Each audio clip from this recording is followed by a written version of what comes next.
Welcome to section 2 of our Fit to Respond, Fit to Retire health and wellness program. Within this section, we're going to review anatomy and physiology, and we're going to get a little deeper into the specific principles that will help us accomplish our mission as fitness coordinators and give us a better understanding of the context of the specific issues within the fire department.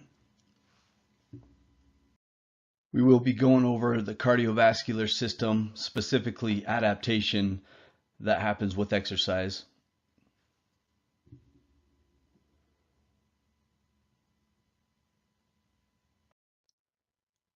Energy systems is a critical component to our overall holistic approach because it's not just referring to exercise alone. When we talk about energy systems, keep in mind responding to calls and fires and these situations where we're required to operate at a high performance level. We'll be reviewing neuromuscular and musculoskeletal adaptation.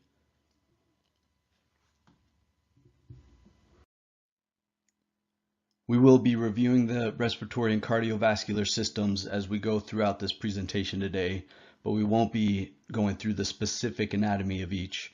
So if you have questions as we go through, refer to your TSAC manual. It's a great resource for that anatomy information. Let's go through some terminology that will be important to understand as we move through this presentation today. Adenosine triphosphate, or ATP, is the energy or currency within the body. So with every movement, there's a cost, and ATP is that currency that is there to pay for that movement, basically. We'll get more into that here in a minute. Anaerobic is not relying on oxygen. Aerobic is energy relying on oxygen. Creatine phosphate is a high energy molecule that is available only in short bursts, and it rapidly depletes. Glycolytic is the breakdown of glucose. Lipolytic would be the breakdown of fat. And then the lactate threshold is when the blood starts to accumulate lactate faster than it can process it out. We're now going to get into the cardiovascular response to exercise, or the adaptation that happens with chronic exercise. I'm going to show you a video that explains this really well, and if there's any questions or if it doesn't explain it as well as I thought, please let me know and we'll review these things further. Guys, welcome to the lesson on the cardiovascular system. We're going to look at a few adaptations, chronic adaptations to exercise. So these are changes that occur over a longer period of time due to a longer period of exercise. We're going to look at the following things: cardiac hypertrophy, increase in resting and exercising stroke volume, decrease in resting heart rate, capillarization of skeletal muscle and the alveoli, reduction in resting blood pressure, decreased heart rate recovery time, and an increase in blood volume. So let's start off with cardiac hypertrophy then. So as we know, hypertrophy is an increase in the size of the muscle. Specifically, we're going to say it's increasing the size of the sarcomere, which is one of the subunits of the muscle fibre, where you have the actin and the myosin filaments that slide past one another that we've looked at previously. So the heart muscle itself undergoes hypertrophy. When we exercise, when we stress the muscle, it responds by growing stronger, growing larger, and so specifically the left ventricle of the heart thickens because it is a muscle, and so therefore when it contracts more forcefully, and it recruits more muscle fibers when it's stimulated, so it contracts more forcefully, and in doing so that means more blood can be ejected because a greater pressure can be created, more blood therefore ejected out of the heart with a single beat. The next chronic adaptation, so long-term change as a result of exercise, Next one for the cardiovascular system is that we increase the resting and the exercising stroke volume. So you'll remember that the stroke volume is the amount of blood that is pumped from the left ventricle of the heart in a single contraction. So it's on its way to the body, to the working tissues, to the muscles. And it's directly related, of course, the stroke volume is related to the contractile force, that's the strength of contraction of the cardiac muscle, which we've just talked about. Now, if you're not trained, your stroke volume, that is the amount of volume ejected from the heart with a single contraction, if you're not trained, your stroke volume, whether we're talking at rest or we're talking during exercise, your stroke volume will be lower, it will be less than somebody who is trained. And the table shows you some average volumes for stroke volume for the untrained at rest and during exercise, and the trained at rest and during exercise. And you'll notice there's a significant difference, a significant benefit in terms of stroke volume from being trained. Resting heart rate is something that we often measure, and of course we measure it in beats per minute. But we see that with the cardiovascular system and adaptations to the cardiovascular system as a result of exercise, we often see, or we can see, a reduction or a decrease in the resting heart rate. And that's simply because the heart itself is stronger, as we've just said, and the stroke volume is increased.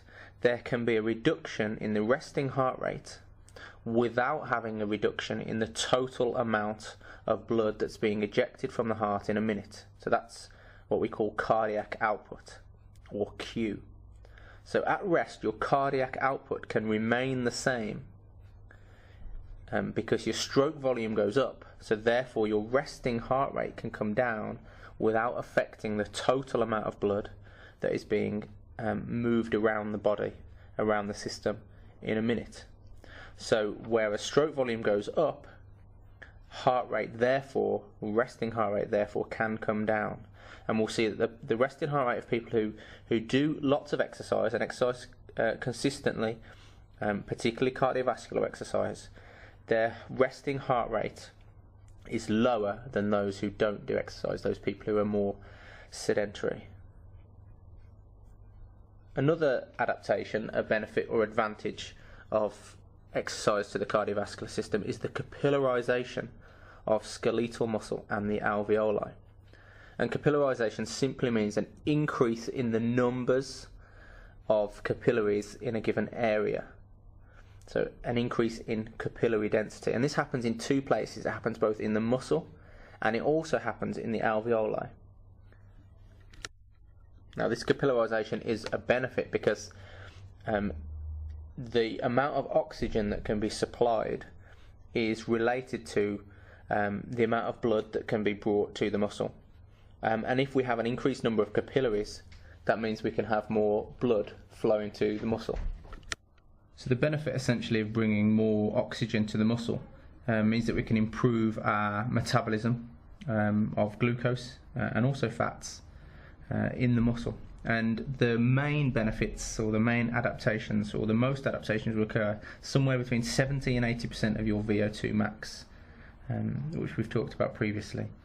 You also do get some response to high intensity training, but it's debated as to how effective that is in comparison to the benefits that you get from cardiovascular, endurance, long distance, aerobic training. There's also capillarization of the alveoli. So we've talked previously again about the alveoli and their role and what they do physiologically. But essentially, the capillaries that surround the alveoli become more numerous. There's more of them. And so therefore, the gaseous exchange, so the carbon dioxide out and the oxygen in, which happens between the capillary and the alveoli, can happen much more rapidly and much more efficiently. So that's yet another benefit of the capillarization of skeletal muscle and alveoli. A further benefit of training to the cardiovascular system is the reduction in resting blood pressure. So blood pressure or hypertension is linked to all sorts of other kinds of diseases, and it's one of the things that we would look for to determine the health of an individual, and you've done that yourselves, tested blood pressure, and you can get an indication of the level of health of that person's cardiovascular system from their blood pressure. Well, exercise helps us to reduce that blood pressure, and particularly aerobic training. So even within the first few weeks of aerobic training, we see a reduction in the blood pressure levels at rest. That's probably, we think, due to long-term relaxation of the blood vessels. So they become more relaxed, which allows then the flow of blood to be more smooth, and then the pressure on the walls of those vessels to be reduced. There is also some benefit from progressive resistance training for bringing blood pressure down, but it's less effective than aerobic training, or at least that's what the science seems to suggest at the moment. So we might find a decrease of approximately 2% in the systolic pressure and approximately 4% in the diastolic blood pressure with resistance training. Next, we've got a decrease in what we call heart rate recovery time. And heart rate recovery time is simply a measure of how long it takes after exercise for your heart rate to return to its resting rate. So we would expect a fit person whose heart rate starts off lower, it would rise as they did exercise, but then the amount of time that it takes for the heart rate then to return back to resting will be less in a trained or fit, cardiovascularly fit person. It will take less time for their heart rate to return to normal. The longer it takes your heart rate to return to normal, to recover, the longer that takes, the more indication there is that you are either unfit or even potentially unwell. So there are indications that a very delayed heart rate recovery time may have suggestions of, or may suggest heart disease of some kind. With exercise, we can reduce that recovery time, and it's a lot shorter period of time between maximum heart rate, or whatever the upper end that the heart rate gets to, and it recovering back to resting. It's a lot shorter for a fit person, or somebody whose cardiovascular system is well trained and well used. The next thing then is an increase in blood volume. So blood volume is simply a measure of the total amount of blood circulating in the system.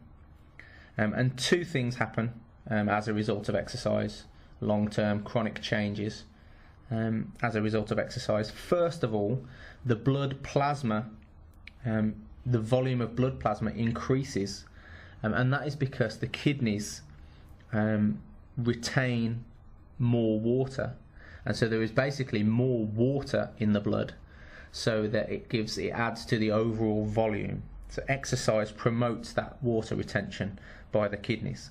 So then after 2 or 3 weeks we see an increase as well in the total volume of the blood plasma, which makes up the blood, partly. The other thing that happens as well to increase the blood volume is that the numbers of red blood cells also potentially increase.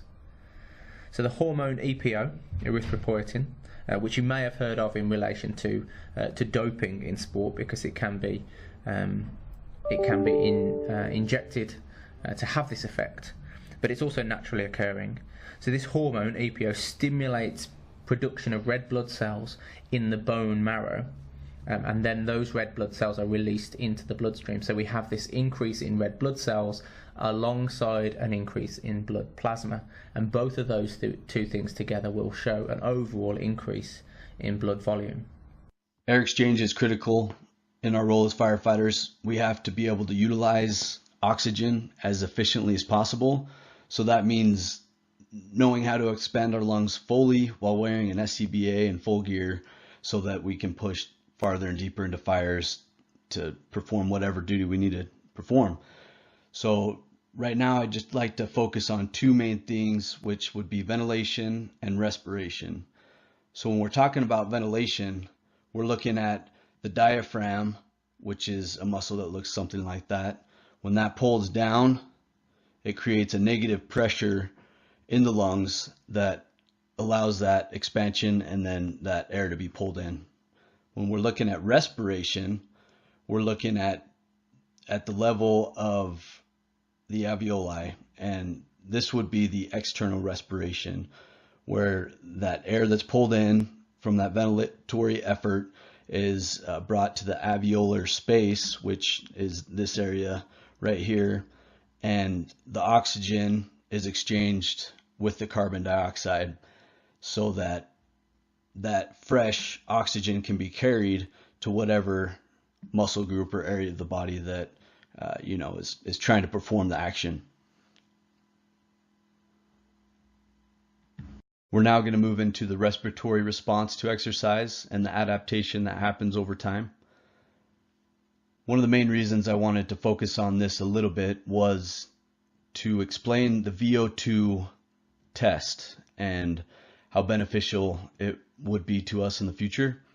Right now we're doing a calculated VO2 max test, and that's where we get on the treadmill at peak for a few minutes and we go until our heart rate reaches a submax level calculated by our age, and after that's completed, our heart rates are plugged into a calculation and then an approximate VO2 score comes out. And that score is basically to tell us how well our body is metabolizing oxygen and using it. A legitimate VO2 test is where you wear a mask and basically the mask collects the carbon dioxide and the oxygen, the air that's brought in, and the exchange that happens there. And it gives you as close to an exact number as possible. And it's a good test for multiple reasons. It tells you where your anaerobic threshold is, which is basically when you move from consuming as much oxygen as possible to the point that it's not enough to supply the energy that is required for the activity that you're involved in. So your body starts to use more glycogen, and then from there the exchange changes a little bit. So you get that number, the exact heart rate in which you hit that anaerobic threshold, but also you get the recovery time after the VO2 max or submax test. So the recovery time obviously is important for our job because we want to know how long it's going to take to get back into the fire or recover enough to start pulling ceiling again, or whatever the case may be. Recovery is essential to getting the job done. And in our job, that anaerobic threshold and recovery time are probably the two most important principles to train, or areas that we could train to improve at the job. Long-term adaptation for the respiratory system. The calculated VO2 testing that we're doing currently at peak every other year is a good metric to measure from year to year, but it doesn't give us specific information to program for individuals. It can give us a general idea of how to program, but the benefit of true VO2 testing is that we can give a specific heart rate correlated to a training zone, which would be, fat burning, anaerobic threshold training, and that sort of thing. So if we were putting a program together currently, we could give some ranges that are based on the general public, but I think the closer we can get to the individual range, the better. So the VO2 test is the test of the body's ability to metabolize oxygen, and it's measured as millimeters of oxygen in 1 minute per kilogram of body weight. And as you can see in the picture to the right, it's measuring the exact amount of oxygen being pulled in and the amount of carbon dioxide being pushed out. And that is calculating that VO2 max. So it looks at the tidal volume of the individual and how well we're breathing, right? And if we're able to expand our lungs fully, and that's something that we can train and work on, and something we need to train, especially within the realm of firefighting. It looks at the cardiovascular system, the internal and external respiration, so the capillary density within the alveoli and within the muscle groups, and then the anaerobic threshold, which is the intensity at which oxygen isn't enough anymore, and then lactate starts to accumulate within the body. And the aerobic threshold is the intensity at which lactate just begins to accumulate. So basically the body's starting to work, but the oxygen intake is sufficient for now. When it gets to the anaerobic threshold, that's when we start to use those glycogen stores as well as oxygen. And we're going to get more into those energy systems here in a minute. The endocrine response and adaptation to exercise. We're looking at the autonomic nervous system here, and that involves the sympathetic, which is in control of the fight or flight response, and the parasympathetic, which is the rest and recover response. And these aren't exclusive. Like all systems of the body, they work together, right? You don't shut off the sympathetic nervous system to turn on the parasympathetic. It's more comparable to a thermostat in a home. One is dialed down while the other is dialed up, and depending on the stimulus is how much that is dialed up or down. So for instance, if we have a high stress situation, we get a peak of that sympathetic response, which is a influx of these catecholamines and glucocorticoids into our system, which are basically the norepinephrine, dopamine, and cortisol, which help us in the immediate time, but long term, these chemicals aren't great for the body. So our ability to flush those out is important, and that is something that happens with that adaptation over time. Is we have an increased ability to turn up the parasympathetic response a little bit sooner after that influx of stress. And it's also important to note with the sympathetic nervous system that an aerobically trained individual will reduce the amount of catecholamines and cortisol that are secreted into the system. And that's good because of the overwhelming effect that can happen at times with those hormones. Bioenergetics and metabolism. So what we're looking at here is the food that we take in and how it's broken down and used as energy throughout the body. So there are 3 systems we're going to focus on, and these can be broken down into more systems, but for simplicity's sake, we're going to break it down just into 3, and those would be the ATP phosphocreatine system, also known as the phosphagen system, the glycolytic system, or glycolysis, is also known as the lactic acid system, and aerobic, or the oxidative system. And we'll talk briefly throughout this about the macronutrients that supply that energy and which ones supply a quicker energy than the others. The phosphagen system. This system provides that immediate source of energy for explosive power or to initiate a sprint, but it only lasts up to 10 seconds. And if you're training this system correctly, you'll be taking 3 to 5 minutes in between each effort. So if you're training for power and you're doing some powerlifting for maximal effort, you need to take 3 to 5 minutes in between to be able to get that same maximal effort Otherwise, your body won't have that full replenished system to produce the amount of power needed to lift whatever weight you're trying to lift.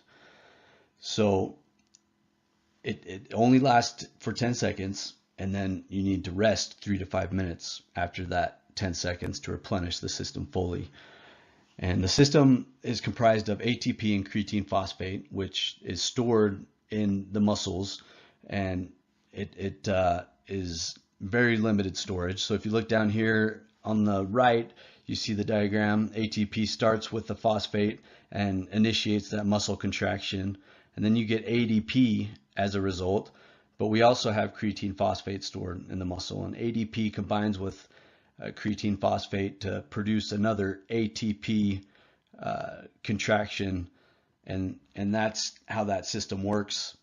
And you see the glucose, muscle glucose from carbohydrates is what is what I guess the ATP is made out of, right? So that's the breakdown, and the more supply of that glucose that we have stored, or glycogen that we have stored in the muscle groups, the quicker we can replenish the ATP system.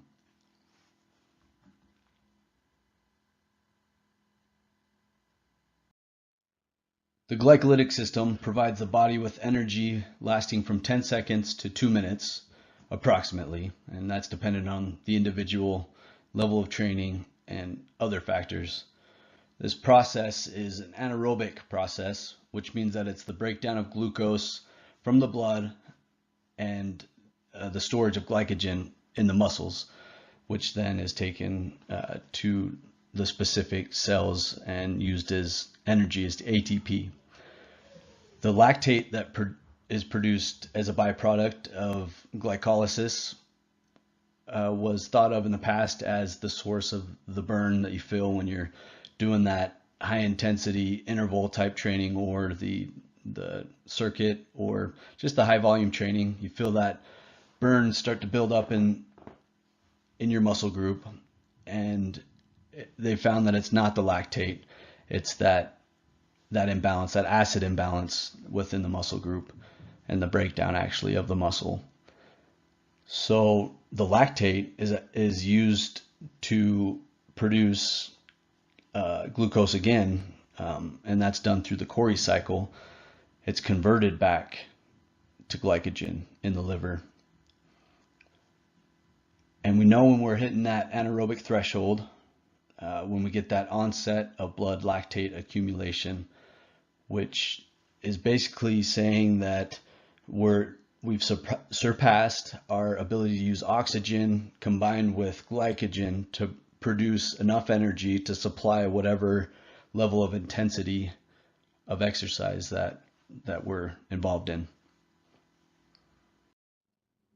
The oxidative system produces energy lasting from 120 seconds, 2 minutes, to however long you're looking to go, and that's dependent on individual fitness level. So the ATP is produced from fat, which is the main source of energy at rest and during low intensity exercise, and that's formed through lipolysis, which is the breakdown of those fats through the hormone sensitive lipase is one way that it's broken down into fatty acids, and then glycerol, which then mobilizes that stored energy during fasting or exercise. And beta oxidation is another metabolic process that is complicated, and we don't really need to go into deeply here, but it breaks down that fat in a similar process into the fatty acid molecules, which is then used to produce energy. This chart is a review of what we've just gone over, and it's also showing the blend that happens between each system. So it's important to keep in mind that it's not just one system that is operating at one time. A better way to think about it would be the primary operating system at that time. So if we're looking at power, it's not just the ATP creatine phosphate system that's operating. It's also the glycolytic system and a little bit of the aerobic system, but mainly the ATP system. So we're going to get into that a little bit better with this slide here. So that blend happens from the beginning, right? Let's take a sprint into consideration, and let's say the sprint lasts for, I don't know, 2 minutes. So initially we're going to have a burst of energy that's going to come from the ATP creatine phosphate system, which is going to come from right here. And then after that initial burst that only lasts 10 seconds, we're going to get a little bit of blend into the anaerobic glycolysis as well as the aerobic glycolysis. And if we take that training even farther and maintain that intensity being low, then we're going to be working on this aerobic lipolysis, and we're going to be targeting fat loss with that specifically. Let's put this into context for our purpose as fitness coordinators and thinking a little bit into the future of programming and reaching specific goals that individuals have. One thing that we're going to work on in general is strength, because that's going to help reduce injury and prepare us for our job and increase that anaerobic threshold. So that's targeting specifically ATP and the phosphagen system when we're talking about max strength. And the rest that's required is pretty substantial considering. That's probably due to the fact that most people don't train absolute strength, and it doesn't feel like you're training for most people. I know that's true for myself and other people that I've worked with. So we're working for a short period of time. That's usually 1 to 6 reps per set, and that rest period is going to be 3 to 5 minutes in between. And that's allowing the body to replenish those energy stores so that we can produce another maximal effort. And the intensity I wanted to highlight here as well is important to consider. And this percentage here that you see is referring, I believe, more to the load than intensity. So 30 to 100% being the load, you can have an intensity that is the same maximal intensity with both weights. And you can even use just body weight to train the power phosphagen system. And that's really looking at the quickness in which you can take that stimulus from your brain telling your muscle groups to fire. So that neuromuscular connection is what's being trained specifically in that area. So throughout, the intensity is going to be high. So if we're looking at the other systems, the rest period isn't as critical, but I think it is still a critical thing to consider. If we're looking at the glycogen system, we're going to be looking at strength still, but it's moving more from the maximal strength into the strength endurance realm. And that means we're looking at reps around 6 to 12 and rest period 30 seconds to a minute and a half. And the intensity is going to be moderate throughout that. So the oxidative system is going to be even less rest. On this graph here, this chart, it says less than or equal to 30 seconds. And then when we move into low intensity training, we're going to be looking at no rest, right? It's just that steady state cardio, which is going to be more of the fat targeting goal that we'll be looking at there. Relating this to the job and specific goals a little bit further, each type of exercise is going to be targeting a specific adaptation or a specific energy system to provide that means to adaptation. And if we're looking from the top going down, we're going to be looking at anaerobic maximal effort going down in intensity all the way down to endurance, which would be right here, which is going to be low intensity. And then metabolic conditioning is taking the energy systems and, depending on your goal, going up and down through the energy systems. And just using the analogy, I guess, or the example of low intensity training for a marathon, you're going to be working on steady state mostly, but if you want to improve your ability to get up a hill that might be within that marathon, then you'd want to work on that anaerobic threshold and incorporate some metabolic conditioning to that. So if you're training for a marathon, you'd want to go at the steady state for a longer period of time, maybe 10 minutes, and then do a interval of either a hill or a sprint of some sort.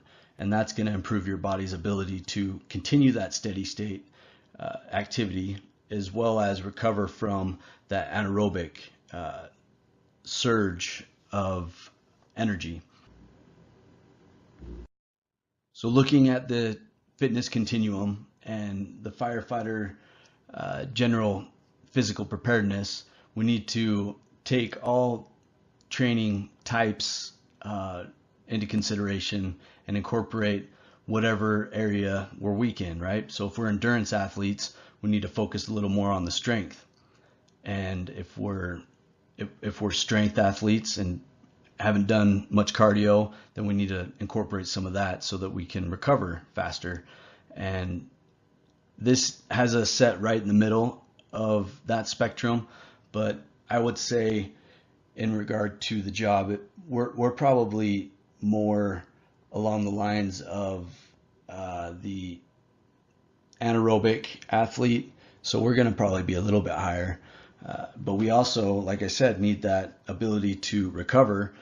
But if you think about a fire scenario, we're going from one task to the other, and the intensity in which we pull a hose or force a door, it's an anaerobic activity for the most part. And then we go to the next task where we have a similar type of intensity of effort.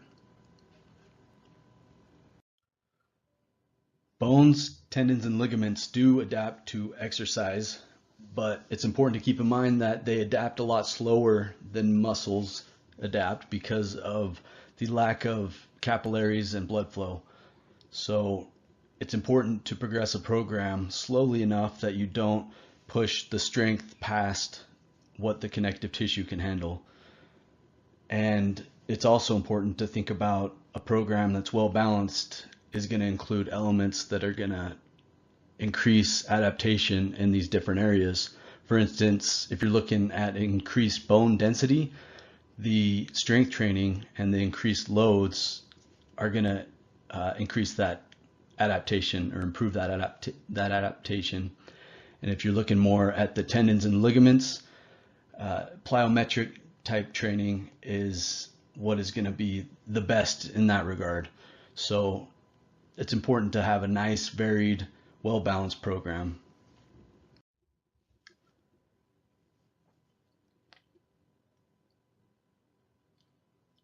Skeletal muscle. I'd like to review just quickly a few things with skeletal muscle and what we're looking at training. And these are just some terms I think are going to be important moving forward. And excitability is one that some of you may be familiar with. It's a term used to describe the heart muscle and the conduction that happens there. So that's also something we need to consider when we're looking at that neuromuscular connection. The idea is to, over time, improve our ability to target a specific muscle group and fire the complete muscle group. And that's something that adapts over time, is that neuromuscular connection, and that it's almost a cognitive ability. And then contractility is the ability of the muscle, or the capacity to shorten and generate force. And that is going to be looking at the power of the muscle group and the strength specifically. Extensibility is the mobility, basically, of a muscle group, and elasticity is the ability of the muscle to return to the normal state. The roles of the muscles, we have primary movers, and those are going to be the main muscle groups like the pectoral muscle group, the latissimus dorsi, the glutes, the hamstrings. Those are going to be main primary movers. And we have agonists and antagonists, basically a muscle group that balances the force of the other. For instance, the bicep is balanced by the tricep, whereas the bicep would be the agonist and the tricep would be the antagonist. Synergists are muscle groups that work together to create force. And you think about this like the bench press, you think about the press up, you're not just using the pectoral muscles, but you're locking in your lats and your scapula, and you're also using your triceps quite a bit to push that weight up. And then stabilizers. This is also really important to consider within a training program, and it's going to help us prevent injury. We got to think of the pillar of the body, or the core, being from the shoulders to the hips. So the shoulders, they are both stabilizers and primary movers, and we need to train both characteristics. And a way to do that would be training the deadlift, would be a stabilizing shoulder exercise, and a strict press would be a primary moving agonist type of movement.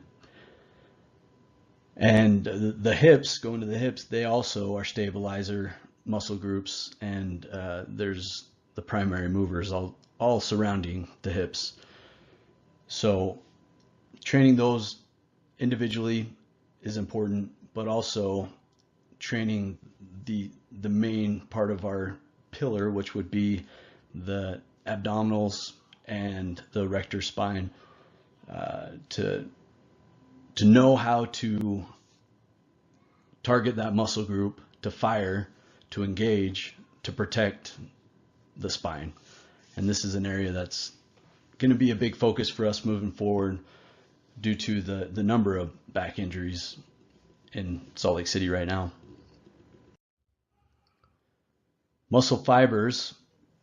This is a pretty big chart here, but the main thing that I want you to look at is going to be the top of this chart, and we're looking at the fiber type: slow, fast 2A, and fast 2B. So basically what we're looking at is what muscle fibers do what, and how to train specific muscle fiber types to increase the density of those within the body. So the slow type 1, those are going to endure a lot of training. They're the endurance type muscle groups. And type 2A, those are going to be in between the endurance to power. And then the fast twitch 2B, that's going to be the glycolytic fibers and the phosphagen system. And those are the power. Those are where you generate jump and plyometric movements, as well as the muscle groups that protect a certain joint when you get off balance and you don't have enough time to rely on the slow twitch. You have to engage the stabilizers around that muscle or around that joint to protect it. So that's training the fast twitch muscle fibers. There's types of action when it comes to muscle groups, and triphasic training looks at all of these types of muscle action. So we have concentric, eccentric, and isometric. Concentric, as you see in the picture, is contraction, so shortening that muscle. Eccentric is slowly lowering or elongating the muscle, and isometric is going to be holding that muscle still and stabilizing while you do a certain exercise. For instance, a squat, you're going to be using all sorts of different types of muscle action, right? So the back is going to be protected by that isometric contraction, and that's holding your core nice and tight while you move the body down and then back up. Welcome to our lesson on the muscular system. So we're going to be looking at the chronic or long-term physiological adaptations to exercise, but focusing today on the muscular system. We're going to look at several things. We're going to look at hypertrophy, increase in tendon strength, increase in myoglobin stores, increased number and size of mitochondria, increased storage of glycogen and increased storage of fat, increased muscle strength. So let's get started. Hypertrophy. You may have heard it pronounced hypertrophy. Either is absolutely fine. But essentially hypertrophy is simply the increase in the size of muscle cells. So overall, therefore, the size of the whole muscle will get bigger. So muscle size in hypertrophy increases not just because we've got more muscle fibers, but actually because the fibers that are already there get larger. So the cells, the muscle fiber cells themselves, get wider, they fill up, if you like, and get larger.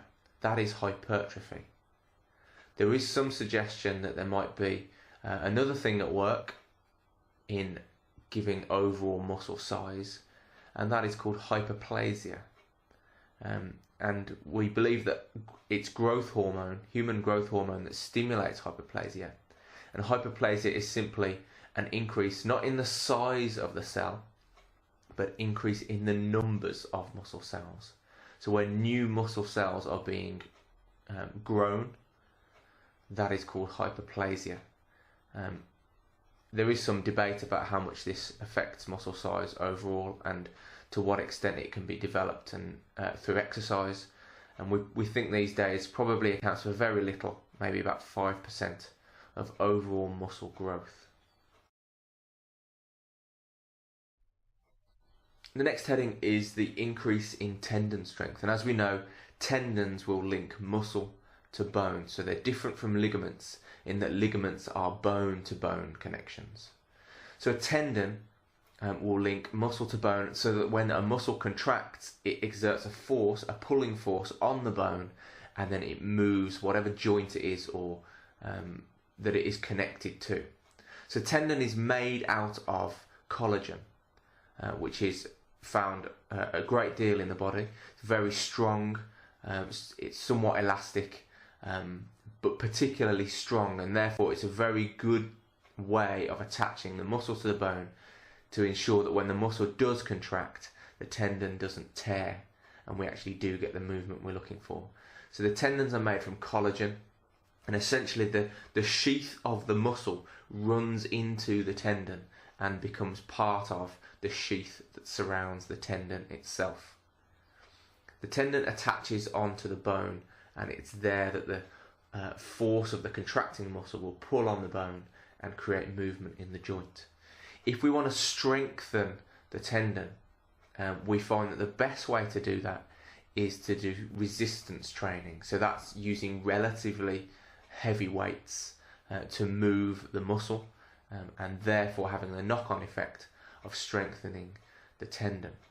A couple of things that do happen when the tendon strengthens are that, first of all, individual collagen fibers will increase in thickness. And secondly, the number of collagen fibers and therefore the overall density of the tendon both will also increase as a result of resistance training. The increase in myoglobin stores is also a key way in which we can improve our overall levels, particularly of cardiovascular fitness. It's a long-term impact of exercise. We've talked previously about what myoglobin actually is, and essentially it's a compound which is very similar. It's a protein that is very similar to hemoglobin, which we know, of course, is found in the bloodstream. Myoglobin, however, is predominantly found in the muscle tissue, and its purpose is there to bind, similar to hemoglobin. Its purpose is to bind with oxygen and store that oxygen locally in the muscle cells, so that therefore there is plentiful oxygen available for production of energy within the muscle cell. Occasionally, we might find myoglobin in the bloodstream, and this can be an indication that something has gone wrong. If there is myoglobin in the bloodstream where it's not intended to be, there is a suggestion therefore that the muscle has begun to break down.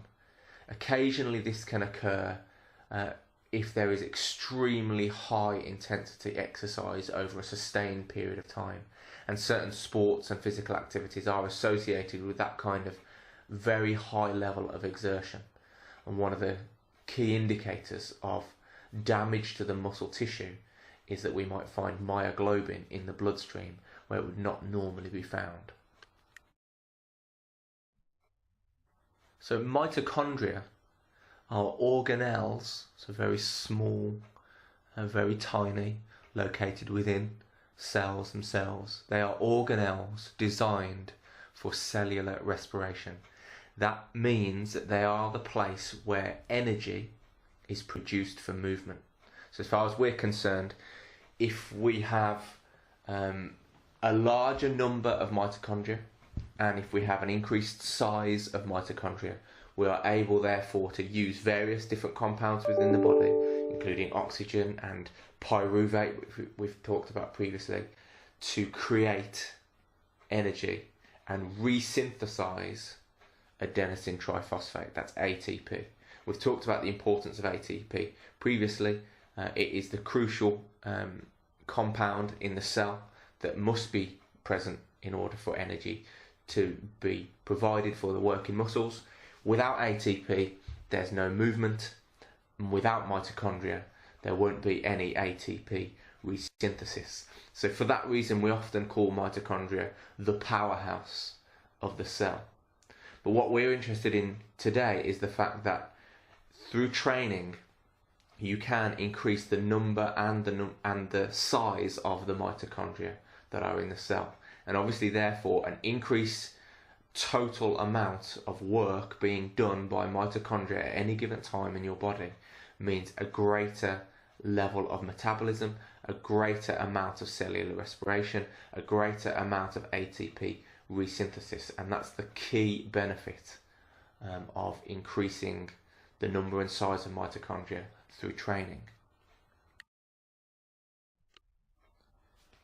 As you know, the human body is able to use carbohydrate, it's able to use fat, and in extreme situations it's also able to use protein in order to supply energy to move, to sustain life, and even to exercise. Our body would prefer not to use protein, that is the last on the list, so therefore we tend to use a mixture at any given time, a mixture of our carbohydrate stores, typically stored in the form of glycogen, and we use our fat stores as well. And both of those are there, they're available as fuel for exercise, fuel for movement, fuel for the cells, which we've just thought about. Training, however, can benefit us in two ways. Firstly, that we can actually increase the storage of glycogen, particularly glycogen stored in the muscle, which we would refer to simply as muscle glycogen. We are, through careful training and careful dietary manipulation, able to increase the storage of glycogen within our muscles. Two key things that we can do to make that happen is, once we've exercised and used up a good amount of the glycogen that is stored in our muscles, within about a window of about 2 hours after completing that exercise, we should consume some carbohydrate. And in doing so, that carbohydrate will be drawn to the muscle and stored there in increasing amounts prior to the exercise, so that the body is then ready to complete that kind of exercise again. So the body is adapting to be able to meet the demands of whatever exercise we are placing it in. A second thing we can do to improve that system is to add a little bit of caffeine. It's been shown that a little bit of caffeine after exercise can improve the glycogen storage compared to not ingesting any caffeine at all. In terms of increased storage of fat, obviously we do need fat as a fuel. It's a very useful fuel because there's so much energy contained in a given density of fat. But in terms of its storage, we don't want to store too much fat on our body, as we then tend towards obesity. However, we have some suggestion that as a result of training, additional fat in the form of triglycerides possibly are present in the muscle, and therefore after a long-term training there's more of this fat available and present in the muscle, so that it can be more easily oxidized, that is broken down and used as energy, where maybe the glycogen stores have started to be depleted or start to run out. We might be able to then to move across to use the fat that's already there and present in the muscle, and that is known as intramuscular triglyceride. So intramuscular triglyceride is the fat that's stored within the muscle, and it is possible, it is suggested at least, that as a result of endurance training or long-term training over a long period of time, that the amount of fat in the muscle is increased. Muscle strength is another thing which increases as a result of chronic exercise, particularly if we're doing resistance, weight-bearing type exercise. Initially, however, that strength, the ability to lift a greater amount of weight or a heavier weight or a bigger set of dumbbells or whatever it might be, initially for the first sort of about 6 weeks or so, those gains in being able to move that bigger weight, those gains in strength, are essentially down to better neurological pathways, and that simply means that the brain is getting better at telling the body what to do.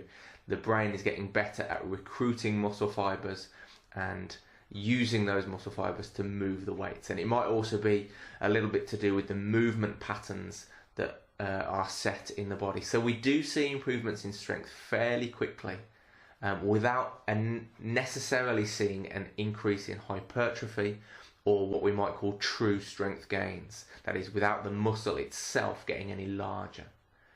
However, after those first few weeks, we do then see a steady increase in the strength of the muscle, provided that the training is progressed appropriately and is continuing.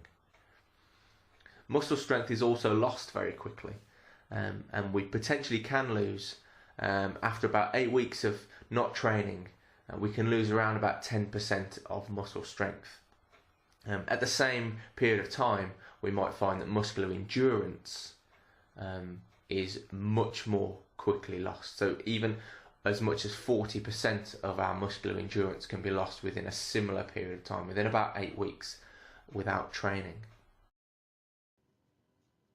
Finishing up on this presentation here, we're just going to review what we've learned.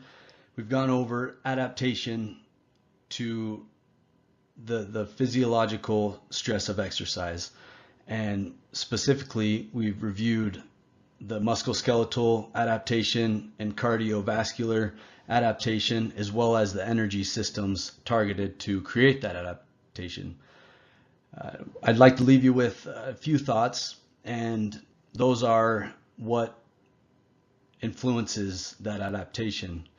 And it's mostly going to be influenced by the intensity, the level of fitness of the individual, and if recovery has been accounted for, and if it actually happens after the stress is applied.